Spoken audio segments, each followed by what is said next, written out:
It's a fun podcast talking about technology. Real tech talk is what we're calling it. And I'm your host. So I'm Stephanie Simpson, and I am the owner of Juggernaut AI Solutions. And what we're trying to look at abroad from all different industries is kind of what's going on and how AI is taking place in it. And so individuals like yourself who stand out in your fields, we just want to dive in and get like the real background story of you, your company, where you come from, and how maybe you're using technology or how you're bridging to technology for the future for growth. So that's Mhm. much kind of what we're looking at. That's our scope. So I'd Okay. love to kick off just for you to kind of introduce yourself to us and tell us, your story and about your business and kind of where you're at currently and what's coming up next for you. Absolutely. No, first of all, thank you for inviting me onto the podcast. And I actually used to be a radio and TV talk show host, so this is right up my alley. So Awesome. yeah, so that's kind of exciting. But no, basically, my name is Leo Pacheco, and I am actually the broker owner of Odyssey Real Estate Services in Southwest Florida. Let me back up. Southwest Orlando, Florida, not to mix the two. It's Yeah, it's a little broad, so but yeah, so here in the Orlando metro area, primarily down in the Disney World areas, of course, right down there in the middle of the tourist attractions and everything that Orlando has to offer. Nonetheless, I've been in real estate for about the total of 12 years throughout my life. But I've been a serial entrepreneur for about the past 30 and I have like founded, real yeah, entrepreneur. We'll have to adopt that yeah. one. So aside from real estate, I've founded 4 nonprofit organizations, and they're not all in operation any longer. But and I have founded some other businesses as well. I'm a best-selling author of 9 books for Watermark Publishing, and actually a contributor for Chicken Soup for the Soul series. Love that series. Yeah, so yes, I've been in a couple of their publications, and I currently serve on a couple of other boards for nonprofits as well. So with that in mind, basically I service in real estate, and not only as a real estate broker, but also as a mortgage loan officer, and help people, live the American dream of home ownership. Oh, yes, they certainly don't make it easy on us anymore, do they? No, they don't. Now, so spinning off on that, what problems do you see right now in the current real estate landscape, and how is Odyssey positioning itself to address those challenges right now? So that's a great question. And the truth is I actually, for the past several years, have been working on building my brokerage. Now, let me start by saying I was building it before I actually launched it. Oh, okay. And I the love building the reason, plane before you fly it. yeah, well, that's the thing is, a lot of people go out and say, "Hey, I think I'm going to do this," and they just kind of go out on a wing and a prayer and just do it. I am very methodical in the way that I do business, and so one of the things that I did was I actually worked for seven different brokerages over the Okay. course of the past 12 years, and some of them are, mom and shop boutiques to, big, huge, massive international franchises.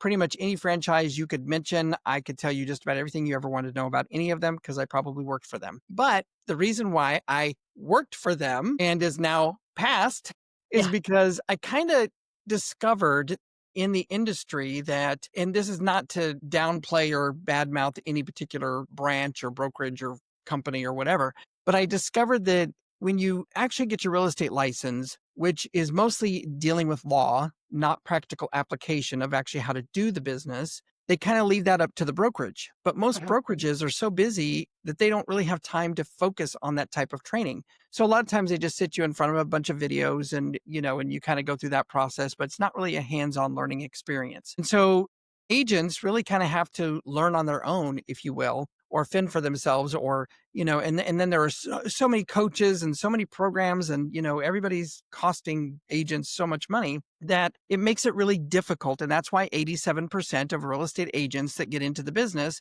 end up quitting or losing interest within the first 2 or 3 years. So Ah, it's a very high statistic. yeah. So the turnover in real estate is really, really high from a real estate agent standpoint. So I thought, okay, so I'm an entrepreneur and I have to figure this out. So I designed a system that I put into implementation when I was actually at another brokerage and decided, okay, I have got to make this work because this is kind of the hill I'm going to die on if I have to, because it goes back to kind of a personal passion, but also a career choice. I lost a home in 2008 when the housing market crashed. And it was literally because I didn't know anything about real estate. I was totally unaware. And I wanted to make sure my family was never in that position again. Yeah. But I also wanted to make sure other families were never in that position again. So I created this system and became a top producing agent for another brokerage, selling over 65 homes in less than 18 months and $22 million in revenue. And I did that by implementing some strategies that I knew as an entrepreneur. And once I figured out that system, I realized that I needed to go further with it. And so I approached actually one of the executives of our franchise, a major franchise, and said, this is how I want to build my team. And this is what I want to do. And he literally told me, he said, well, that's not exactly how our model works. So you can't build it that way. And I said, okay, well, that's fine. Then I have to make the decision of whether or not I'm going to stay here or I'm going to move on. Go. And at that point, I had already had my broker's license and I was an associate broker with a franchise. So I decided, okay, I'm an entrepreneur. I'm a visionary. I'm going to launch my own brokerage, but I'm going to do it right. And when I mean right, I'm going to do it to where it's really a full service, concierge level, value added benefit to both agents and clients. And so it's interesting because this is actually leading up to how AI has now transformed even my brokerage and how we do things. Because with my brokerage, I decided, okay, number one, I want to provide a very powerful platform in which to train my agents to not only learn real estate, but do real estate. And I have really gone against the grain. I don't do traditional real estate. I like Sure, that. real estate is sales, that sort of thing. But I have really gone beyond that. And it's kind of I've incorporated new technology, state of the Okay. art, mixed it with old traditional values. Okay. Oh, I like the spin there. I'm catching what you're throwing now. I like Yes. it. So in reality, I tell everybody the best way for you to succeed in any type of business, as scummy and scammy as it may sound, because people typically draw a really negative picture when I say this, but it really is true. And that is sales of any kind. And by the way, every single person is in sales, whether you know it or not. Yes, 1000%. I love that you said that. It is in every niche Because of our life. Could we sell ourselves and all the time? exactly, People exactly. who they think sales and they get overwhelmed. They're like, ooh, it's like, no, no, no, no. You do it already. Yep, exactly. Gosh. I You mean, gotta you tell me do your it book. you do it in dating, Yeah. you do it in, trying to do exactly social media. You do it in, in every aspect of your life. You do it when you're trying to negotiate, prices. You do it when you're trying to, sell yourself to another employer in an interview. Everybody's in sales, whether you know it or you don't. Yes. But the reality of it is what makes everyone a great salesperson is Mhm. not based solely on the tools and resources that you have, the list that you buy, or any of that stuff. It's Mhm. based on relationship. And the reality of it is people like to do business with you when they know who you are. They like, know, and trust you. That's an old adage in sales, period. Oh, there's your old school ethic because, That's my old school love to ethics. buy and work with people they like and they can Yep. trust. And so I tell everybody, and especially my agents, I say, you almost have to act like a politician. You have to shake hands, kiss Yep. babies, kiss butts. You crack me up. And that's It's basically so how you do true. it. Everything you're saying. Yeah, that's what it's about. It's about how do politicians get votes? Well, the ones who get the most votes are the ones that are doing grassroots efforts, meeting people, greeting people, being in places where you get to meet them, you get to learn about them, you get to hear from them, you get to almost like feel, touch, and smell them, so to speak. Yeah. Not to sound disgusting, but the fact is that's really what it's about. It's because that's how you build relationships. It's as much as you get granular with that, it's so true. It's that touch on the shoulder and that showing you like, I'm not a threat. I'm here to help. You have that warm body language. People need that interaction still. Exactly. We're moving too much, but we still need it. So Well, and the thing in real estate is, and this is where a lot of franchises miss the mark and a lot of brokerages miss the mark. And really, it's true in sales, period. Yeah. A lot of times, everybody's always about building the brand, building the brand, building the brand. But the reality of it is the brand is you. Mhm. I don't know of any single consumer that says, when I go to buy a house, I have to find an agent with this brand. Quite honestly, they don't care who you work for. They want to know who's going to be the person that's going to either help me sell my house for top dollar or who's going to help me find my dream home. And quite frankly, I have actually had repeat clients that have come back to me, and I have sold multiple homes or helped them buy multiple homes. And I've switched brokerages sometimes 3 times in the midst of it, and they didn't even know it, Yeah. nor did they care. No, it's you. They don't care what's on that business card. They care about who's gonna answer that phone when they call. That That's number. it. Yeah. And so I tell everyone that you should spend 80% of your time doing grassroots relationship building activities because that's where you're going to get the majority of your response. Yeah. Spend 20% of it on traditional marketing because you're going to get much more results when you attract people to you than you chasing them. I agree. The more you chase people, the more they're going to run away. The more you draw them in, then, that's how it works. I Yeah. mean, attraction marketing is the best marketing of all, I and it's agree. also the most productive.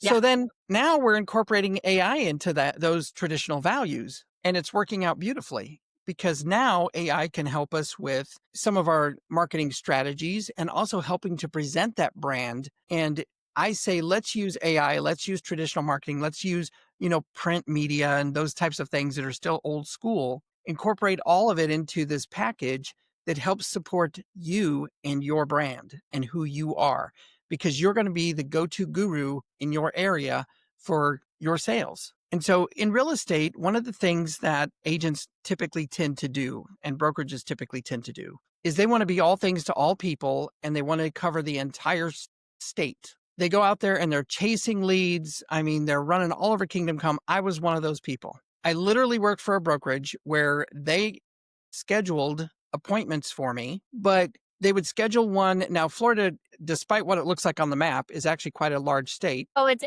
my I too am a Floridian. I'm actually on the East Coast. I'm in Melbourne, Okay. Atlantic. Yep. Yeah. See, Speaking fluently. I lived in Orlando for a few years for college, and you couldn't pay me to go back to live there. It's just so massive. yeah. Everything's 20 minutes, 20 minutes, 20 minutes. But no, it's like 45 minutes to an hour. Well, that's exactly it. And anybody who lives in Florida knows about the I-4 nightmare. Oh, yes. I-4 is infamous. So everyone would say, so, even, and this is kind of a side note, but even my own dad who lives in Texas, he would catch me like when I was driving and he would say, so where are you going? And I'd say, I'm going to a meeting. And he goes, oh, how far away is it? And I would always say, oh, it's about an hour and a half. He goes, how many miles is that? Because he measures everything in miles. I said, I don't 5. know. I said, because here in Florida, we don't measure by miles. We measure by time because it could be 15 miles, but it may take you 3 hours to get there. I mean, Yeah, it is. That's just part so of life. That's how we've learned to not stress and keep our cortisol levels low. exactly, exactly. We get there It's when we get there in one piece. well, that's it. That's exactly it. So it's, it's the funny thing. And he didn't understand that because it drove him nuts because I could never tell him how far anything was because I'm like, I have no clue. All I know is it takes me an hour and a half to get there. And finally, when he came to Florida for the first time and we got stuck on I-4, he goes, now I understand. Quiet light bulb. Yeah. Now I understand why you never tell me how many miles it is because it may take you forever to get there. And I said, that's what I've been telling you. And so he finally experienced it and, he understood it. But anyway, I digress. That's so funny. But, here in Florida, because Florida is much larger than most people realize. And, sometimes they'll look at a map and they'll be like, oh, you're not very far from Tampa. Yeah, I'm over an hour away. By the way, No, I'm not as close as it looks. yes, everyone thinks there's a direct line to every city. They don't realize you have to go up and over and down. Yeah, It's because are still the Everglades. We still have swamps and lakes and all that stuff we have to navigate right. around.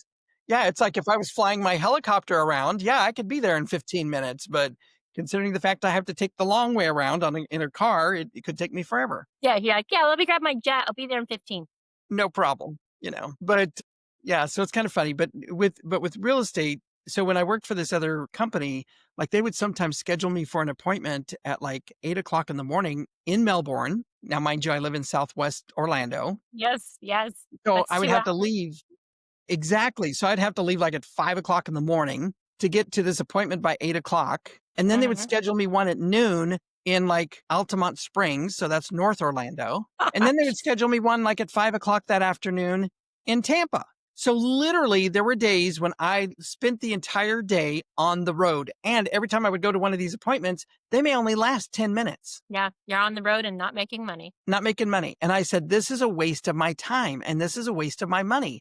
And you're Yeah. sending me to all these appointments that may not produce anything. Did you sit down with that dispatcher and say, "Listen, let's Oh, do a little trust me. geography homework"? I did. And and by the way, she was not a Floridian, did not live in Florida. She was Mhm. dispatching from North Carolina.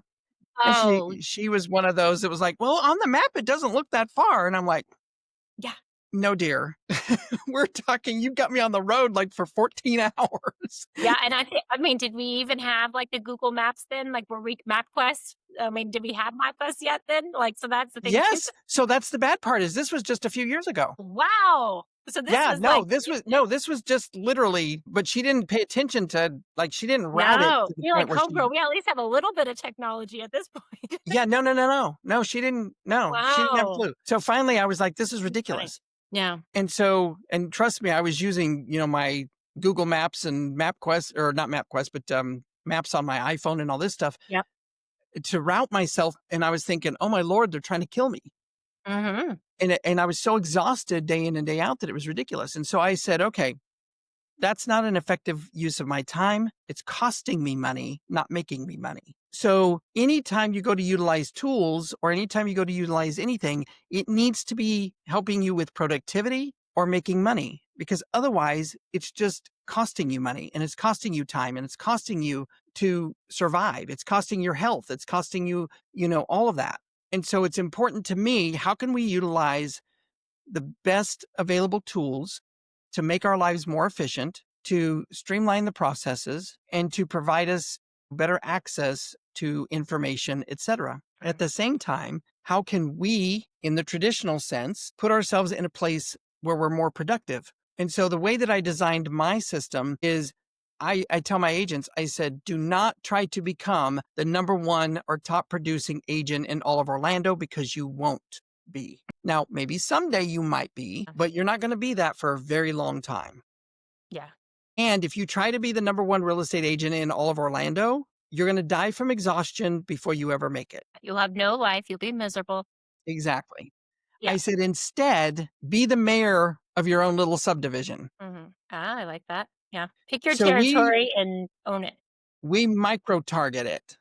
I like it. And I said, I want you to become the go-to guru in your area. So you find an area that has high value, has demand, because obviously you don't want to, I mean, if you go and you decide to become the mayor of, Swampville, I mean, you're just never going to go anywhere. I mean, you're just going to be selling alligators. I mean, that's it. Exactly. And those are not a hot commodity right now. Not really. So I said, so instead of doing that, make sure you're in an area that actually has some movement and some traction and some demand. And I said, and then you become the go-to guru. And I said, and here's how you do it. I said, number one, you find every business that's there. You go in, you become a patron of that business. You learn who the business owners are. And I said, and the entire time you never once mention what you do unless they ask. Absolutely. And the reason why is because everybody thinks, because this has been the norm, the minute you walk in the door, I'm going to shove my business card in front of your face and ask you for your business. You don't know me. I don't know you. Thanks, but guess where your business card's going to end up? In the trash, Exactly. because I don't know you. And why would I give you my business? And I Mhm. personally don't like it when you approach me with that kind of a approach. Yeah. Because you're So just a number. You're just one of exactly. many that walk into those doors every day slinging something. Yep. And I said, so the way that we do it is we gift. We are givers. And I said, you cannot overgive. And I said, it's going to cost you some time and some money to give. But Mhm. here's, and I know this is getting a little off the subject of how we use technology, but one of the things that we do is I said, well, here's a good example. So just this past couple of years, and I won't get into the length of the story because it's very long, Okay. but I have a client that I actually went to meet. She and her husband were going to sell their property. And when I showed up at her door, I gave her a bouquet of flowers. And she looked at me real funny and she said, "Wow, you brought me flowers." And I said, "Absolutely." And she goes, "Why did you bring me flowers? This is the first time I'm meeting them." Love it. And Yeah. I told her, I said, "Because my mother taught me that whenever you're a guest in someone else's home, you bring them a gift." And that made such an impression on her that she didn't forget it. Now, here's the secret to that. Every time she looks at those flowers for the next week, she's going to be thinking of me. So I'm planting a seed by giving her a gift. And she walked in the door and she told her husband, she goes, "Look, Leo brought me flowers." And they didn't forget that. That simple act of kindness that I showed up not expecting them to, it's not like I walked in the door and said, "Okay, well, let's sign the papers. Let's get going." Yeah. No, I brought a gift, broke down the walls and the barriers that you automatically have. And then we went through the process. Long story short, sold that house. But before we sold that house, he died. Oh. He died 2 days before the closing of that house. Mm. He was diagnosed with ALS in the midst of the transaction and was given a very short period of time to live. And he lasted all of about 5 months and he was gone. Goodness. Now, the reason why it took us so long to sell the house was simply because I had to find them a new place that was handicap accessible. Yeah. So I had to help them find a new place, get them into the new place. And then she still had all her stuff in this other house. So it took us a while to get all that cleared out because she physically could not, and nor did they have the time or the effort. She was dealing with her dying husband. So as a real estate professional, I said, "Listen, let me take this off your plate. How about you let me coordinate it?" And trust me, they had a lot of stuff. It was almost like a little mini hoarder's house. Oh boy. Wow. I was cleaning You're this like, place what out. did I do? I know, but at the same time, we were never going to Well, get this your heart house was sold. in the And right place, and no, she needed you. She needed a guardian from above to help her through this process. that's exactly it. Yeah.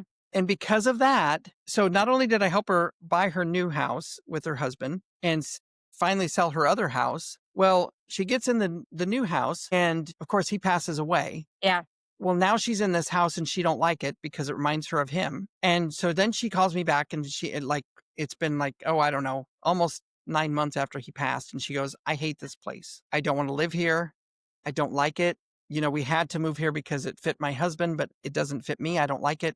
It's too big for me. I don't like it." Yeah. So we ended up selling that house, helping her buy another condo. She gets into a condo. She decides she doesn't like that condo. She wants to sell it. And part of it is because she too was dealing with some health issues. And then, she thought she knew what she wanted. She didn't really know what she Yeah. wanted. Nonetheless, she's in her permanent place now and everything's good. But here's the reality. Yeah. There were other people who approached her about selling or helping her buy, including friends and family. But because I had helped her so much in the building that relationship and fostering that relationship, it wasn't just a transactional relationship. We became dear friends Yeah. because I was there when, her life was falling apart and I Yeah. stepped in and helped her from a humanitarian standpoint. You became her thunder buddy. Absolutely. And because Yeah. we had been through, and she was dealing with some other issues from a real estate and I said, "Listen, I got you. Don't you worry. I'll take care of this." And kept her informed along the way. But I would say, "I don't want you to stress out about this, but we need to put a new roof on your house." Mhm. And she's like, "Oh my God, I can't deal with that." And I'm like, "Don't worry. I'll deal with it. I'll get quotes. I'll present them to you. You tell me what you want and I'll make sure it happens." And that's how I did it. Nonetheless, when other people would approach her and say, "Hey, I want to help you sell or I want to help you buy," she would be like, "Absolutely not. I would never go." And she even told me, she said, I actually kicked a realtor out of my house and told him, "Don't you ever come back." She said, because she goes, "I already told you I had another realtor and then you Yeah. still tried to push yourself on me. And that's not how I work." And she told me, she said, "I will never use anyone but you. And I'm going to refer everyone to you." That's how you build your brand and your business. And she didn't care which brokerage I was with. She didn't care about any of that. And now what do? Now I utilize the tools and the resources that we have to then still follow up with her. And I still send her handwritten notes. Matter of fact, I sent one to her yesterday. Aw. Just thinking of you, but then she still gets our automated, newsletters, and she tells me how much she loves them. And, she loves the information that we're sending out. And sometimes she'll say, "Oh, I love that article you wrote." And I'm sitting there thinking, what article did I write? Like, I You're have like, to go back and actually like, look at it. I'm like, which article did you read that you liked? yeah. So, but that's the reality is technology and tools are there to help support your brand and your relationships that you build. And so this kind of brings to the point where some people say, is AI going to replace me? And I always say, only if you let it. Uh-huh. I agree. If you empower it, learn it, evolve with it, then you're unstoppable. It can't Exactly. replace you because now you just became superhuman because you figured out and discovered AI and how it works best for you. Because what I'm hearing now is, you were your own brand working for several different companies. I can resonate with that big time. And now you're Odyssey. So now do you feel that your clients and the new clients that come to you, their perception is different now? Now they feel safe with Odyssey in addition to you and your realtors that work for your company? Absolutely. It's good. And the Do you reason try to why, keep like a brand standard, like with your realtors? Like this is how our approach is, and we say pretty uniform. So is the experience pretty like uniform and consistent? Would you say? absolutely. I love So to that. give you an example of that, so when I started my brokerage and I started recruiting agents, I said, okay, we're going to do things differently. I do not just want a bunch of warm bodies. I do not take the approach that some other brokers do where they're like, let's just recruit, recruit, recruit, recruit, recruit. Their Yeah. philosophy is if we have 1,000 agents and we have maybe 1% of them actually productive, it'll be enough to help sustain us. And I'm not kidding. I am so not kidding you when I tell you that that's their approach. Oh, when you see the big box companies, 1000%. It's ridiculous and it's highly saturated. I Yep, rather have 5 champions than 100, little green seeds. 1000%. exactly. Yeah. So that is not my approach at all. And I was even told, you need to recruit, recruit, recruit. You just need to be always recruiting. And I said, no, I don't. That's not how I'm going to do it. Yeah. Because quite honestly, I would rather have 12 really good, highly engaged, highly knowledgeable, highly experienced agents. Now, don't get me wrong. You may not have that experience before you come to my brokerage. Matter of fact, some of my agents started off brand spanking new. Like they literally got their license, came to me and said, okay, I sold. I want to join your Mobile. brokerage, Yeah. but I have no clue about how to do anything. Mhm. I said, don't worry, because I'm going to teach you how to do it the right way. I And I'm like going to that. teach you how to do it my way. So that works. But then I have other agents that come from all these other brokerages where they're frustrated too, just like I was, and says there's got to be a better way. And I'll say, there is. I found out what it is. And I'm not bragging. I just have learned the system. And of course, it's still refining. But Oh, for the most part, I've you have learned the the system that wisdom of works. life experience. Well, that's exactly it. Yes. And so I You told can't them, replace wisdom. right, of course not. And I always tell them, Oh, no.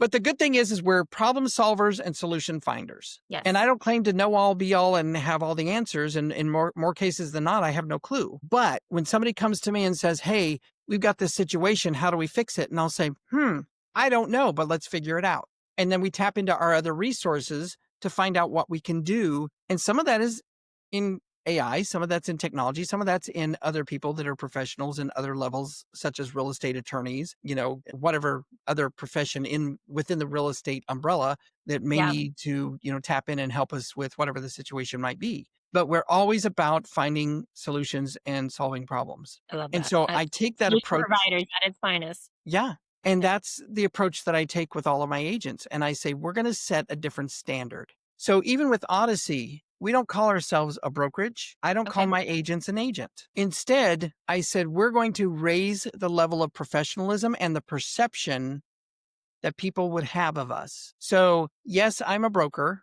but I'm also a senior advisor. I would just even said it in my head. I was like, what did you go with? Yep.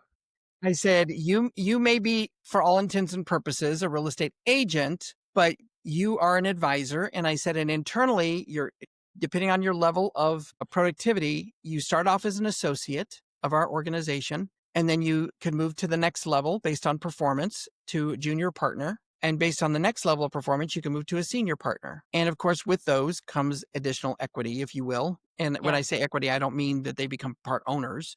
Um, but it's kind of similar to like a law firm or a medical practice where we're raising the perception of professionalism, because what I'm going to take you through as a real estate professional is how to do it well and how to service your clients so well that they give us all the referrals and repeat business. And they're willing to provide us with a 5-star review. And we even have a policy where if for some reason, because this will happen, we come across a client where we just don't meld, we just don't Mhm. click, Well, I would much rather find you another person to work with, even if it's outside of our brokerage, than for you to be unhappy with us to the point where you're going to write this nasty review on Google and tell Mm, everybody in the world that we were awful. yeah, exactly. Now, do you have more of a selective client pool that you source from or that you gear towards, or it's kind of come as you will? So now are you talking as far as so with clients or like Yeah, like agents? your client pool, like your audience that you're Mhm. directing, your marketing traffic and everything you're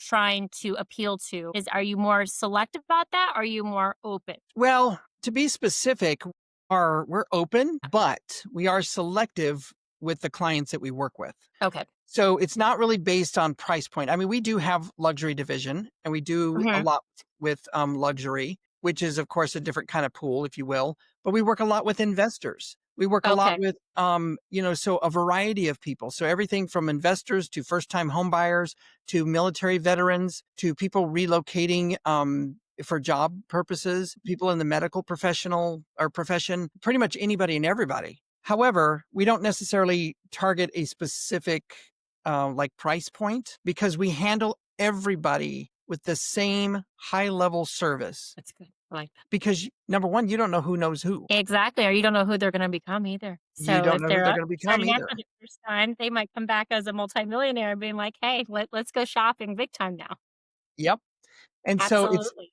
it's interesting that you actually bring this up at this point and that we're actually talking because I literally had a meeting yesterday with my agents and I said, we're going to go through a rebrand, if you will. Uh, And I said, here's the reason why. Because I said the brand that we started out with, my distinct purpose for doing so was really to provide kind of that Floridian feel. So we went with kind of yeah. more of a tropical feel. I said, but as we have moved through this process, I have come to realize that it may come across as too casual Uh-huh. and it doesn't fit with our level of professional service that we provide. So we need to elevate our brand and make it more professional. And so we literally went from kind of this Miami Dolphins color theme to now it's like well, it's funny because I didn't pick these colors based on liquor, but it turns out that our new colors are going to be based on wine colors almost. Now you're speaking my love language. So like our new colors are going to be like this. My house. It's all Yeah, in the browns and burgundies and earthy. exactly. And the other thing is because I came to find out that our colors are, and I say Miami Dolphins, we didn't actually take them after Miami Dolphins, but it was more the Floridian, the oranges and the blues, kind of the brighter colors. But I discovered actually I had people come to me and they said, "Oh, are you part of this other franchise that uses the same colors?" And I went, Oh, "Wait, what?" you're like, And nuh-uh. it didn't dawn on me that when we picked Yeah. our colors that they would be misconstrued with another brand, which I mean, our colors are different shades, Yeah. but it dawned on me, well, I could actually kind of see how it could be, how the misperception It could can be be that we belong, relatable. Yeah. because they are kind of similar. Mhm. So finally we did this whole, over the past probably 6 months, Okay, I so said, this okay, year. Yes. this year. And we're going to rebrand starting January 1st. So Exciting. I Well, said, fresh so start to 2026. yeah. I said, "So Love let's it take a for look you. and see. I don't wanna match anybody else's colors because I don't wanna be Yeah. accused of trying to be a part of another franchise." Yeah. And so we picked these colors. So our new colors are gonna be like Cabernet red and a navy blue and a champagne gold. And so, some of these more elegant, kind of rich colors. Very old school money executive vibe. I love it because Florida landscape is changing. We Yep, were where everyone retired. Now, no, we're where everyone's coming to develop their businesses and yep, grow and expand. I mean, just out here on the East Coast, Orlando's always under construction. But here of on the East Coast, course. you're seeing, I've been out here for 18 years and you're seeing our landscape go from very 60s, 70s beach town to now we have top restaurants. We have tons of independents coming in. We have culinary events and it's completely changed. I'm like, is this Yep, even the town I signed up for? But it's fusing money into our economy. And I'm at the Kennedy Space Center. So we have Boeing and Lockheed coming out here now. So I love that you're mhm. you're picking the right time to elevate. That's for sure. Yeah. Well, and that's exactly what we're doing. And I have to tell you, so this goes right into the whole theme of the conversation as it goes to AI. I actually utilized AI in Yeah. picking the brand colors. Okay. Now we're talking. So I I like it. literally went into ChatGPT Yep. And here's what, and I love ChatGPT, by the way, and I use some other AI resources, but I went into Mhm. ChatGPT and I said, all right, think as though you are a marketing guru and an ad agency and review all of the major brands of real estate franchises and their color schemes and help me develop a color palette that would reflect Odyssey's level of professionalism, concierge level service. And I mean, I fed it this like really long description of exactly and very specifically what I wanted. Love it. And ChatGPT came back, and I'm telling you, it was like I had hired an agency. You're like, is someone like listening to all my thoughts?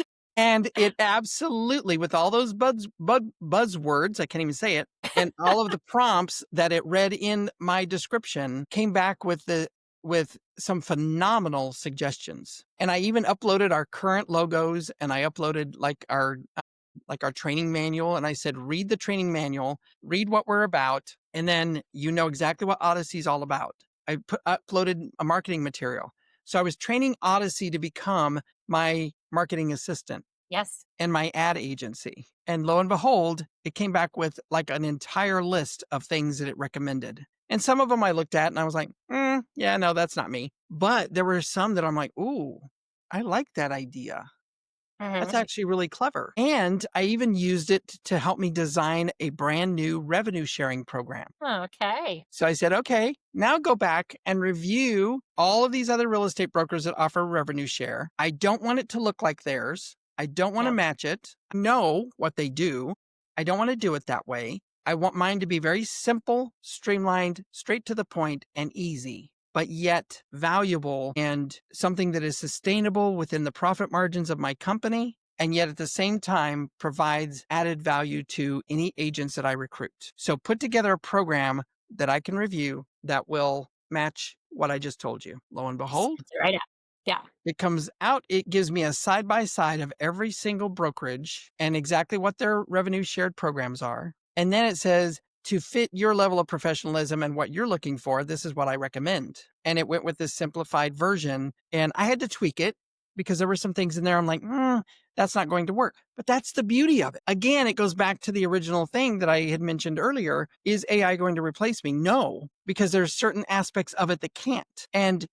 But it is only as effective as the information you provide it. Absolutely. And so, but what's amazing is I gave it the information that I wanted, just like I would maybe a marketing Human. person in my office.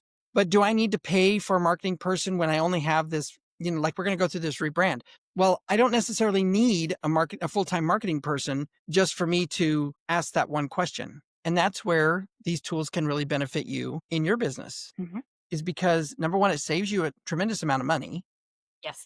Because if you hire an ad agency to go through that process, they're going to put a team of people on it. It's going to take them 6 months to come up with any ideas. And then they're going to pitch them, before you. And it's going to cost you money to do a rebrand. I mean, it would cost me probably $1 million to rebrand. Absolutely. And by the time you get it, you're gonna be a day late and a dollar short. You're gonna miss the Exactly. bandwagon of Exactly. evolving. Yeah.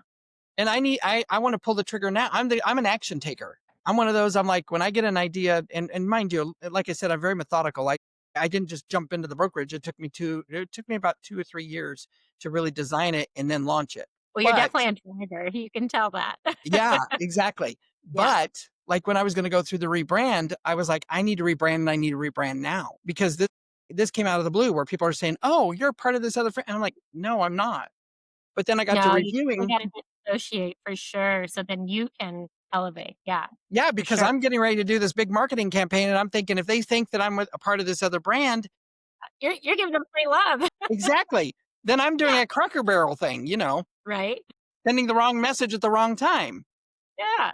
And So is so, it safe to say this is like the 3 so with the rebrand, what's that 3 to 5-year goal, taking ChatGPT, teaching your advisors, how to use AI in their everyday?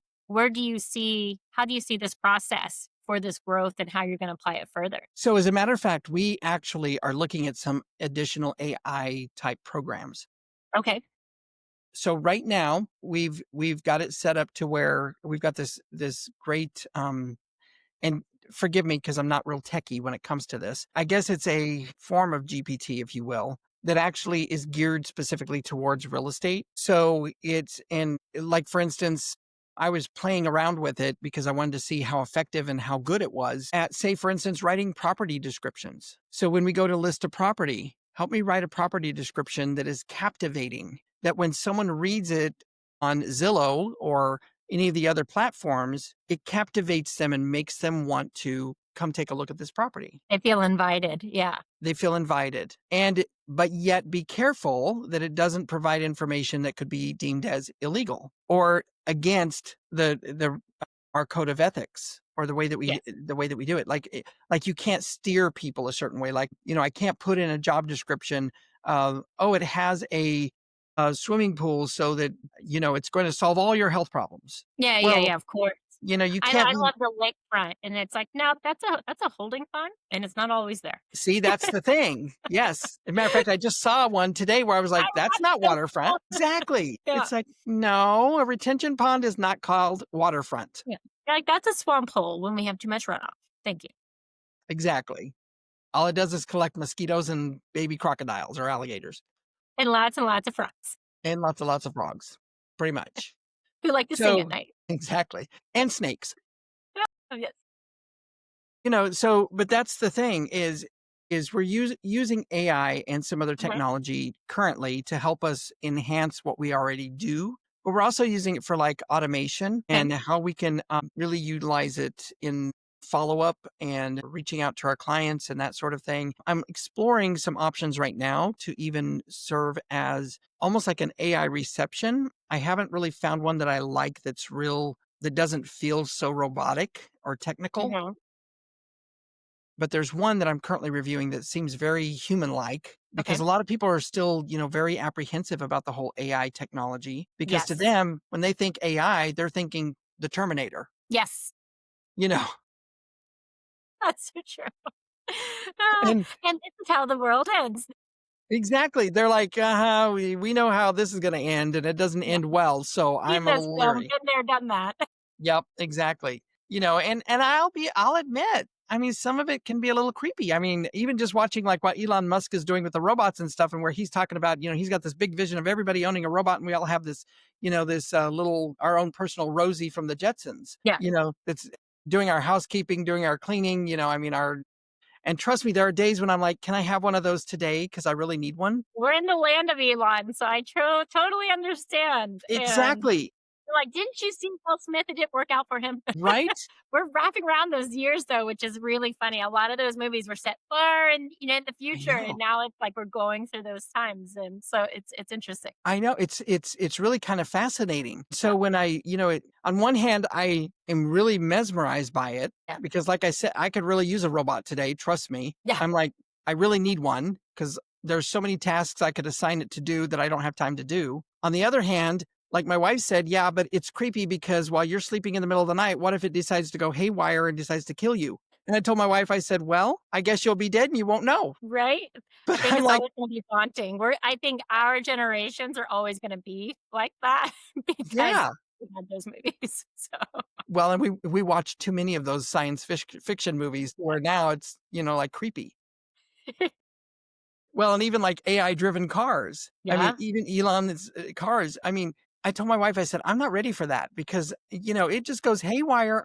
And here you are stuck in this car that's going 1,000 miles an hour down the highway and you can't yeah. control it.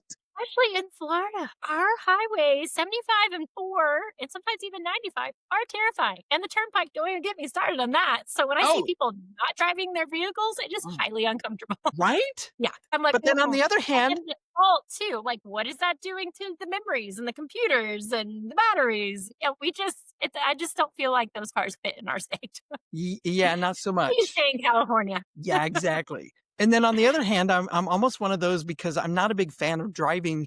And of course, the older I get, the less I'm interested in driving long distances. Yeah. So it's one of those where on some hand, there are times when I'm like, I kind of would like a car that would just take me where I need to go and I can sit back here and just work or read or Yeah. take a nap if I want to and not have to worry about it. But, I still feel like we have some It's advancement that it's needs to take place. Yeah, I still want some other kinks worked out before I dive into. I was a road warrior for over a decade, and I'm still not completely convinced yet. Because the idea of Yeah. having a stop and charge, I'm like, that also bothers me because I'm a very like, I gotta get where I gotta go. I don't have 15 minutes to then just go, okay. So there's like those little setbacks that I was like, I don't know if I can add that to my repertoire. Yeah, exactly, exactly. So, so I mean, there's still advantages, disadvantages, different things like that, but it really comes down to being able to utilize the tools that we have available. And, with my agents, it's really important to train them on utilizing those tools to make their lives more efficient and to add to the productivity. And Yes. so, it doesn't take away the human touch because we still have admin, we still have marketing, we still have people that are actually still physically doing phone calls, physically following up, physically creating materials and stuff like that. But I'm saying utilize these tools as added resource, just like you use a calculator. Yeah, It's you're a not looking to tool. replace, you're looking to enhance. And Exactly. that's what's important. So And I that's should, where, yeah, that's where I feel like makes sense too. And I'm so happy that you said that and see that. well, and stop and look at the smartphone. My gosh. I mean, I was, Everywhere we go. well, and somebody said it perfectly. They said that what happened with the smartphone is even though we still call it a phone, it actually is not even a phone. It's literally a mini computer with a phone application. Mhm. And it's just a small version of a tablet. What they say laptop and computer sales, especially desktop computer sales, have tanked. People don't have desktops anymore because now we can just have monitors, hook these things up to them, and we're fully operational. Yeah, It's great. yeah. I still like my desktop. Just saying. I'm laptop monitor because I'm always on the go. So I'm a remote worker, so I travel all the time just because I wander less, and then my other company takes me to and fro, so it's fun. Well, what's crazy is so I have a laptop, I have a tablet, I have my smartphone, I have my smartwatch, I have, my desktop, and inevitably I'll get somewhere with my laptop and realize, shoot, all of that's back on my hard drive at the office. Cloud, baby, you gotta cloud it. I'm telling you. And so I'm still trying to get myself to where I'm synced. You would still quit being so smart, but yeah, you I still have know, that which hard is probably why I need a robot. yeah, exactly, to make sure all your shit comes with you. Exactly. Or at least to upload it all to the cloud so I can at least access it no matter where I'm at. I know. So, yeah, so there's still elements, I'm still trying to cross over that generational, well, matter of fact, some of my agents, it's so funny to me because they're young and they're very tech oriented. What's your age range, if you don't mind me asking? Oh gosh, we're talking, I would say 30s. So I would say anywhere between, yeah, like 29 and 39. It's a good age, yeah. Yep. But they're very tech oriented. Mhm. And so, I'm still some old school because I mean, I've turned 29 at least 3 times already. Someone has to be responsible for the wisdom to put into the next generation. See, So, that's it. see? You That's have it. your place. Yep, Yes. there you go. So anyway, with my age gap, quite honestly, between my agents and myself, I have to laugh because I'm having to learn how to have some patience with them because they don't do some of the old school things that I was used to. For instance, when I'm doing a training, I catch myself telling them, take notes, take notes, take notes. And they all just sit here and look at me like, okay, note taken. And I'm like, where exactly did you store this note? Because I don't Yeah, see you moving anything. And guess what? Sure enough, there's an it app for comes that. up again because they didn't take a note. And I'll say, get a piece of paper and a pen and Uh, write down the dadgum note. yes, I I'm like, agree. because, and they're like, oh, well, I just typed it into my phone. I said, no, no, no, no. I said, let me There's an help you imprint. understand something. Your brain doesn't acknowledge what you typed into the phone. You're just passing on the information, but you did not absorb it. Exactly. That's why we don't remember phone numbers anymore. That's exactly true. But I can tell you what my phone number was when I was a kid. One that I have 5 phone numbers stored in my head, and that's all I got for you. I can't remember my That's own it. poor boyfriend's number, and we were together for 2 years. That's what I'm saying. I mean, I could tell you what my phone number was from when I was a child. But if you ask me what my wife's phone number is now, I don't know. She's number one on on Yeah, my she's on dial. my emergency call list. Well, one time my phone stopped working and I was like, I need to call my wife, but I don't even know her phone number. Like, what am I going to do? Isn't that scary? Yeah, it actually terrified me. My kids, I don't know their I phone numbers. I love that you're telling that to you because those are some old school things that we still must adopt. I have a Yep. notebook. right here. I have a planner and a full-on notebook I keep because once it's in here, it's in here. And Exactly. those were things I was taught by my mentors, Yep, and so I stay written to an extent because you still have to stay engaged to your brain. But these are exactly. brainwashing us. I gotta engage my brain. So that's what's so important to understand and get that to differentiate for them too and And resonate. you're absolutely 100% correct because, I've told them, I said, well, as a matter of fact, even when I did my licensing exams, it's a lot of information and it's a lot to remember. And I already know I'm not going to remember all this, Yeah. but you have to because if you don't pass the test, you don't get your license. Huh? So when they asked me, so what is Very your best interesting. advice, for being able to take the licensing exam? I said, anything you learn in your course, write it down with a pen, with a pad of paper. I said, because there is psychology that goes from what you see, processes through your brain. You have to critically think about it. And then now you're physically attaching it to a piece of paper that you can go back and review in your handwriting, and you have a way of remembering it far better than if you just transfer the information to a note in your phone or on your tablet or in another program, because you're literally you're seeing it, reading it, hearing it with your own voice, writing it, and you're getting all these touch points in your brain to absorb what the information is. When you're literally just transferring it from one screen to another, it misses this whole part. Yeah, I read aloud when Oh, I want to remember absolutely. them. Absolutely. I can't read silently if it's a passion book or something like that, okay, but if it's something I need to remember, I have to read aloud. So I'm definitely that weird person talking in the corner to themselves. So you're not the one reading 50 Shades of Grey out loud? No, that could get weird. Says you gotta keep quiet. Yeah, some things you probably shouldn't read out loud, I know. It'll be like, "Honey, what is going on over there?" I'm like, "This is a really good part. right? Just hold on." Oh, that's too Which, funny. by the way, I have never read, but I've heard, Me neither. Saw the movies. I'm like, "That's enough for me."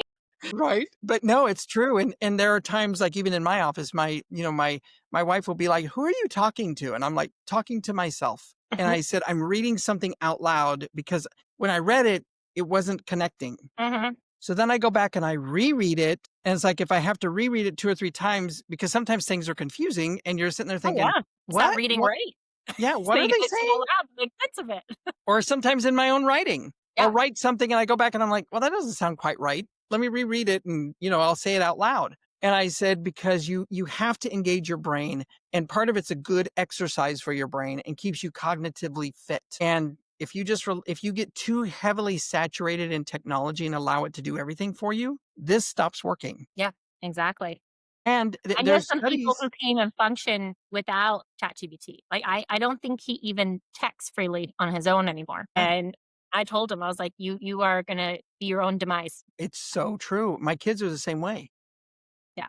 For initial touch point, that's where I feel like AI is beneficial in all aspects of, different industries. But like you said, like if you can streamline the admin part of it, the Yeah, email or the text, the quick greet, and just the, line the pathway of that warm and fuzzy to hand the ball over to you, that would be better because a lot of times, and I'm sure, people inquire, but you're so fixated on doing something else. You're like, hey, hi. And then you're very cold. So then you lose the lead. And so that's where I feel like AI could be a big benefit in a lot of our day to day practices in business by just warming up leads to be ones that we can close because they're being transferred over to absolutely. the human and it's more of a better transition for them. Yep, that's exactly it. And that's one thing that we're looking to incorporate into our business right now is somebody that has, or an AI program that really kind of Mhm. helps support what we're doing, but doesn't come across as so robotic that people are turned off by it. Yes. Because I've had that where, nobody likes to call and get an AI chatbot that says, press 1 if this is what your situation is, press 2 if this is what your situation is, press 3. And they never get around to what you really have a problem with. It's the worst. Yeah. It's the absolute worst. You get stuck in Or the this elevator god music. awful cesspool of technology and it never leads. And sometimes people get so frustrated, and I'm one of them.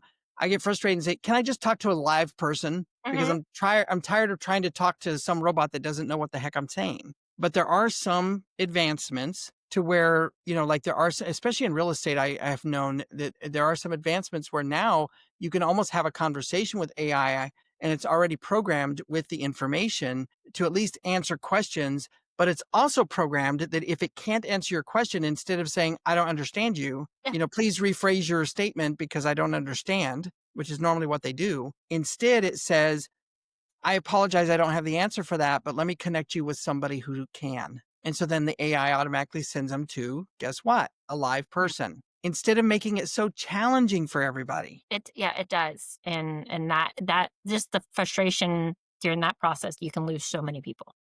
Oh, I'm the same way. I mean, I tried calling our insurance carrier and they have, guess what? A chat bot or whatever that you're talking to. And I got so frustrated within the first, couple minutes because it didn't understand what I was trying to ask for. I know. I'm like, you're yelling into the phone and you're getting irritated. And it's like, what? Well, before we can transfer you, I need to know if, is this what you're talking about? No, just send me to a live person and shut up already.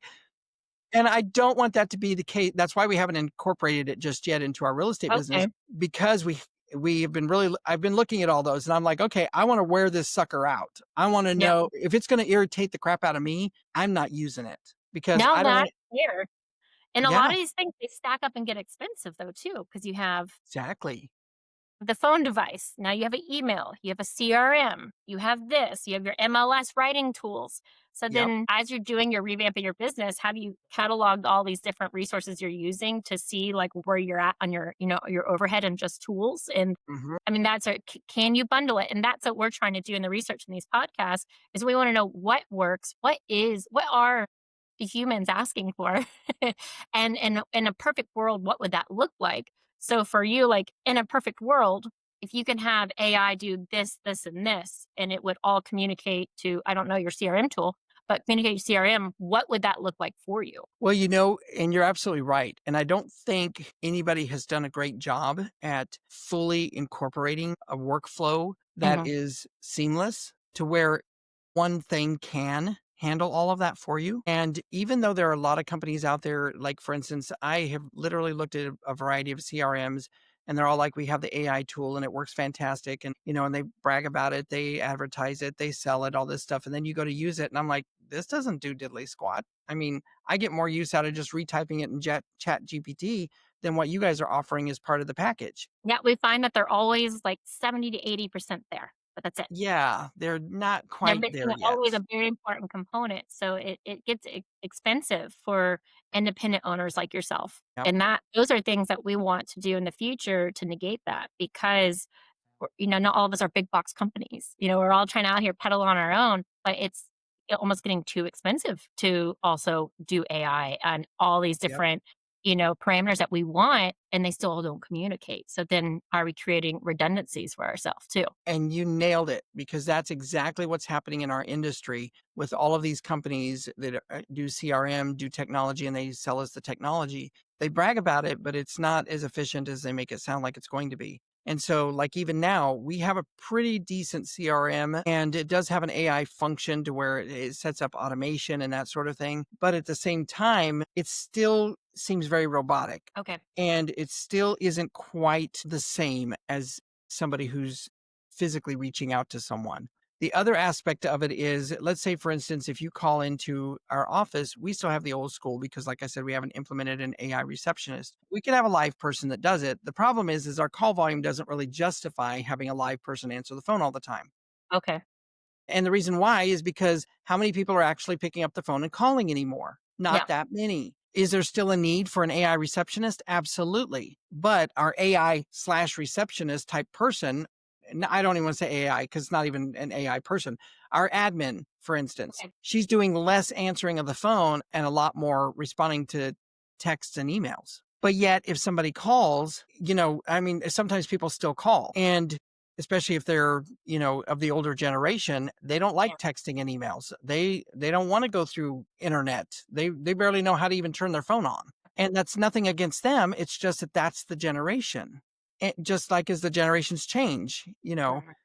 And so it's not being critical of them, it's what they know, and they're at the age and stage in their lives where they're not interested in talking to a robot. They're Mhm. not interested in having all of that. They just wanna have a live, real person. Let's have a face-to-face, hand-to-hand conversation. However, if they still do old school technology, such as telephones, and give us a phone call or whatever to talk to somebody, they expect to actually have a human connection in some Mhm. way or shape. They don't want to deal with the frustration of having some AI robot argue with them. Yes. So, what we're trying to do is find a system that actually utilizes technology to help us, but also makes it seamless for everyone depending on what generation they come from. So, for instance, old school still calling, then what happens when they get a hold of an AI receptionist? We don't want them to have to argue with a robot. We want them to be able to ask questions. The AI can respond with the answer, but still give them that sort of human touch that says, if I can't answer your question, I'll transfer you to a live person. Or if you simply say, I don't want to speak to you, I want a live person, receptionist, operator, whatever term they use. It doesn't argue with them. It instantly transfers them to a live person. So that's one of the flaws that we're finding with all of this technology is none of them are really good at doing that just yet. There are a couple that are pretty darn good. So they're definitely advancing in technology to make them better. And especially in real estate. Like for instance, there's one that I'm looking at right now, and I can't think of the name of the company right off the top of my head, but they're specifically targeting AI receptionists for real estate. Like you Okay. could call and you could say, I'm interested in 123 Main Street. Tell me the information about this property. And the robot will say, or the AI chat box will say, I'm glad you inquired about 123 Main Street. It is a whatever. And it Mhm. reads off the property description. And the customer can say, um, now, did you say it's a 3-bedroom or a 4-bedroom? Oh, okay. And the AI goes, it's a 4-bedroom, 3-bath or whatever. So it's Mhm. almost like having an interaction with a real life person. You're getting the Yeah. information you need. But then if you get to the point where you're like, okay, thanks for the information, but I need to speak to somebody because I'm ready to make an offer, then Then it can't fall over.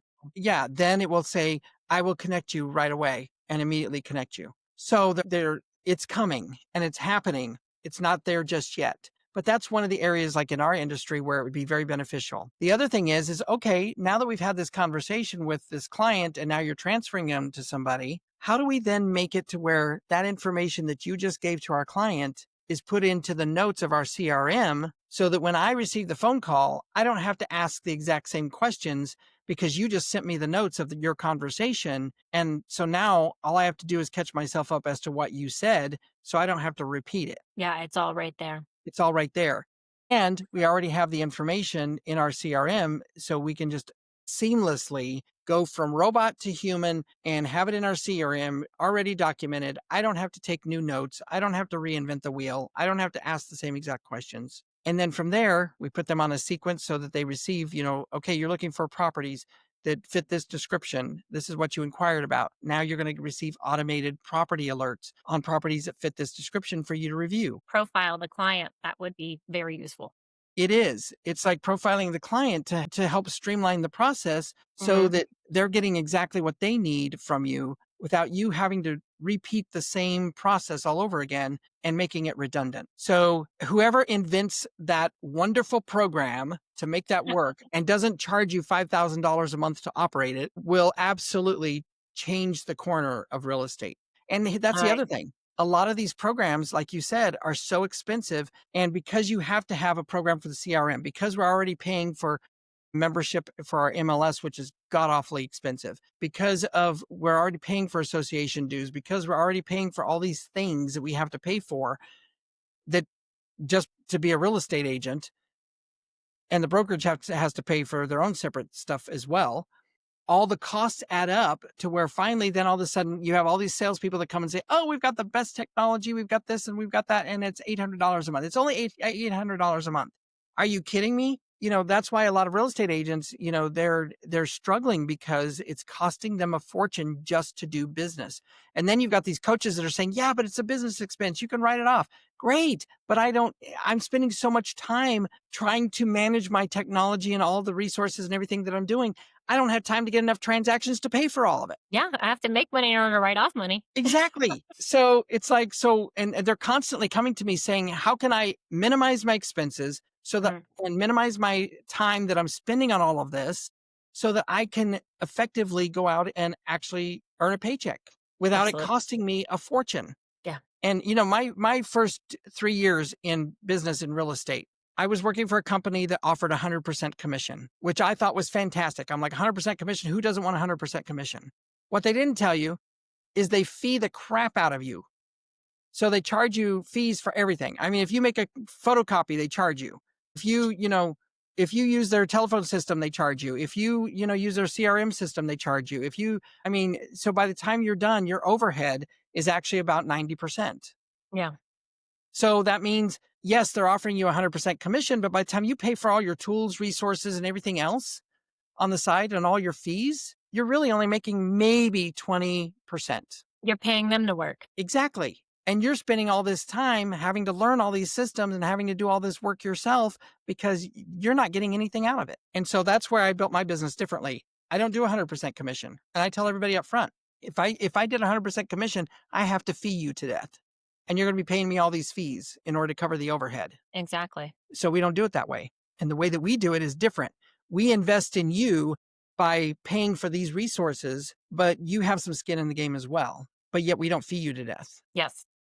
And so, but yet we offer you, all the tools and the resources and stuff like that and keep it very minimized so that, yes, you can still have business expenses, but they're not going to be so much that you're not going to make any money. Exactly. No, that's practice of business right there for sure. Yeah. I mean, if you don't make any money, you're not going to do it. My first 3 years in real estate, I would have made more money working at McDonald's drive-through than I did in real estate. And what's sad is I had transactions and Hmm. people were looking at my transactions and they're like, oh my gosh, you must be rolling in the dough. And I'm like, I wish. I'm like, but I didn't have the guts to tell them, no, quite honestly, I'm making less than minimum wage. Yeah, because the cost of your business, the hours, the road time, the windshield time Yep. you put in, yeah, that accounts. You have to take that all on account before you You actually really do. say, "Yeah, I'm hitting it." So, The first 3 years in real estate, I literally would have made more money by working a full-time job at McDonald's. well, I'm glad you persevered and you pushed through it all. Me too. Because now it's different and That it was worth the battle. But here's the reality. You have to align yourself with the right place, with the right people, with the right tools, and with the right business plan in order to make it work. And if you're not with the right company or you're not with the right brokerage or you're not with the right firm, and that's true for anybody, it doesn't even have to be in real estate. If you're not aligned with the right environment, even you won't grow and your business won't be successful. And No, I've I love learned that. I that. was really just gonna ask you what, one piece of advice would you give, to the brokers and the real estate entrepreneurs out there, how to be prepare and adapt to change like you have? So, what you need to do is you need to align yourself with the right business model. Mhm. Now, how do you find the right business model? Don't jump at the first one that comes around. Don't, and you really have to interview their business model. Let Yeah. them show you how it works, and they have to be transparent. If they're not willing to be transparent and show you how they actually operate, run. Yeah, there's something you're gonna find out that you're not gonna be happy about, for sure. Exactly. And that was the mistake I made. I bought the shiny object because it sounded great. They were great at marketing it. It looked great. And trust me, they all do it. Mhm. They all are really good at marketing. They're not really good about telling the truth. And I hate to say that, but that's true across the board in just about any sales industry. There's tons of gurus out there that have had tremendous success. There's tons of coaches, tons of counselors, they're just really good at marketing and selling you a product or a service that is really expensive, making you believe that it's going to be the answer to all your prayers. So my piece of advice is don't fall for everything that shines. Not Very everything good. is a rainbow. Yes. I mean, you can paint it in rainbow colors and make it look good, but that does not make it a rainbow. And doesn't mean there's gonna be a pot of gold at the end either. Nope. So if you want my advice, call me and I'll help you understand how not to align yourself with the wrong people. And I don't badmouth any particular brokerage. There are many that are very good, many great franchises. The reality of it is it's not a one size fits all for everybody. And there are people like me who are struggling or who have struggled in real estate or are currently struggling in real estate or currently struggling in business because they just are not aligned with the right group. It could be the right franchise. It could be the wrong franchise. It could be the wrong team. It could be the wrong brokerage. It could be the wrong, there's a lot of factors into it. Absolutely. But the reality of it is you've got to find the right place that's going to help you grow and expand, your business and your brand. And that's what it's about. If they're focused on building their business and their brand, it's not the right place for you to be, Very good advice. And I agree. because you're the one that people want to have a relationship with. They don't care about, which shiny brand you're with. They don't care if you wear gold t-shirts and big red hats, and they don't care if you have all the crap that you hand out at all the trade expos. They don't care about the little plushy animals and the ink pins. All the Chotsky stuff. Nobody cares about that at the end of the day. I mean, everybody takes it, but even like when we do events, I say the same thing. We're not going to give out a bunch of crap that people are going to throw away in the trash. Exactly. That's a waste of our money. Well, we're still human. Free is our favorite number. Free But is our favorite number. But yeah, the guess what habit. happens to free? Yep. The Goes in kids end up garbage. with it in the, No emotional attachment. that's exactly it. So even when we hand stuff out at a trade expo, I'm very methodical about what we hand out, just to give you an That's a very idea. good point. Yeah. Because here's the reason. I want you to remember us, and I want you to know that what we gave you. See, if I just hand you a little rubber ball with my logo on it, that's cute. That's fun. Little stress ball. Everybody hands out stress balls. Do you know how many times I've used a stress ball in my life? Maybe 3 times, when I used it for the 2 seconds I held on to it. And next thing I know, it's either in the toy box for my kids or see? Estacado. Yeah, see? But the reality of it is does that remind you of whatever brand? I don't I even know mean, what brand it is. I just think it's adorable. that's what I mean.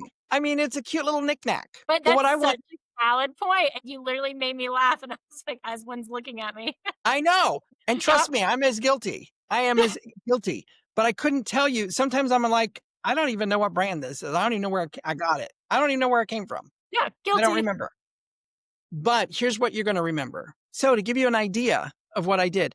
So we were going to do this outdoor festival, and we were going to have a booth there. And so, and I knew in Florida, it was going to be god awful hot. Mhm. It was going to be 1,000 degrees. And in the afternoon, it was going to pour the rain, and we were all going to get soaking wet, because that's what happens in Florida in the summer. Yes. And in the fall now, apparently. Apparently in the fall too. So when I started looking at merchandise to hand out, guess what I picked? Umbrellas. Umbrellas and cooling towels. Cooling towels is a good one. See? I like it. So it had our logo and our website on there, our contact information printed on the cooling towel. Cost me a little extra money. Yeah.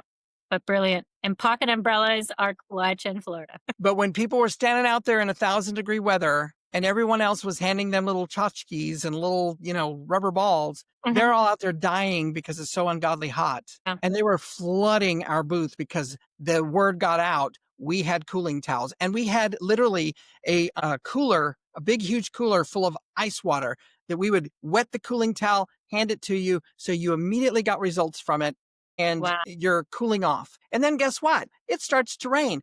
Word gets out. Guess what? We have umbrellas. Have an umbrella. Did it cost me a lot of money for the umbrellas? Absolutely it did. But guess what? We were at another event where somebody who got an umbrella from a previous event came and still had their umbrella, and they brought it with them. Look at that. It resonated. Knowing your landscape and your audience, especially in the regions that you're in, it's so important. Read the See? room. Yeah. Exactly. Did we have pins? Absolutely. We had ink pins, because some people love to collect pins. Hmm. But the reality of it is we made it very methodical about what we hand out, even in an event, because they're going to remember us. And every time they look at it, they're going to think about us. And it's not just going to be some little piece of crap that they're going to throw in a drawer somewhere. And that's what I told them. This is how we build our business. We're going to be methodical about the way that we do it, right down to the merchandise we give out. No, it's good. It's very good advice, especially because I think it goes so far with just you doing that. I love that story. And, and a lot of brands, they're like, oh, well, give them a cap, give them a t-shirt, or, I don't know, which those are fine. People love t-shirts. People love those types of things. Well, and here's the other thing. So we give all of our agents a welcome pack. Hmm. Comes with their business cards, comes with a stainless steel mug. So we give them practical things that they can use in their business. But we also, so we do like a volunteer or community service. And I said, who's going to build your brand better than you? Nobody. Yeah, exactly. So I want you to be a walking billboard for your brand. So we Oh. print t-shirts that on the front it says, ask me, or let me back up. On the front, it has it has a really cool scene. It's not Mhm. even like a regular business t-shirt. It has like a surfer on the ocean and it says Odyssey across the top. So it's attractive. The minute they look at it, that, and it doesn't even look like real estate because there's nothing real estate looking about it. It has a surfer and a sunset and it's got this gorgeous view and it has just Odyssey across the top. On the back, we have it imprinted that says, ask me about real estate, and a QR code. And it even says, please scan my QR code. That QR Oh, code I goes like that. directly to the agent. So when they're walking around, I told them, I said, it's going to feel a little uncomfortable because people will be walking up scanning your back, but Mhm. you want them to because Oh, yeah. they're connecting directly to your QR code. That's very clever. I like that, and it makes people engage. Exactly. And I said, the reason why we didn't do it on the front is because women don't want people walking up scanning their chest. Yes. I said, so women were kind of like, yeah, no, thank you. I don't Yeah. want some strange person walking up and all these cameras and, staring at my chest. Yes. So that's why we put it on the back. Brilliant. And, and it's also a little more comfortable when they kind of can do You're it not seeing all these incognito. people doing that too, so Yeah. out of mind, out of sight. Yeah, exactly. Exactly. And then if they want to engage, they'll talk to you. But, but choose when you want to wear it. But I said, but like Mhm. if you're, going out for the weekend doing grocery shopping or you're volunteering somewhere, you be your own walking billboard. I love that. That is really good advice. I'm gonna put that one in my book as well.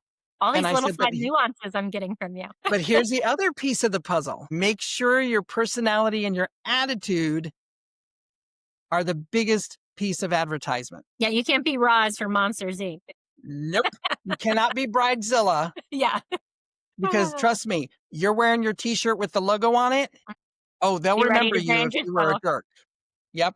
So you don't want that to be the case. That's too funny. That's good. So if you're having a bad day, don't wear your Or t-shirt. I keep it in mean, the you jar. could look like the Wicked Witch of the West or whatever, do whatever you want to do.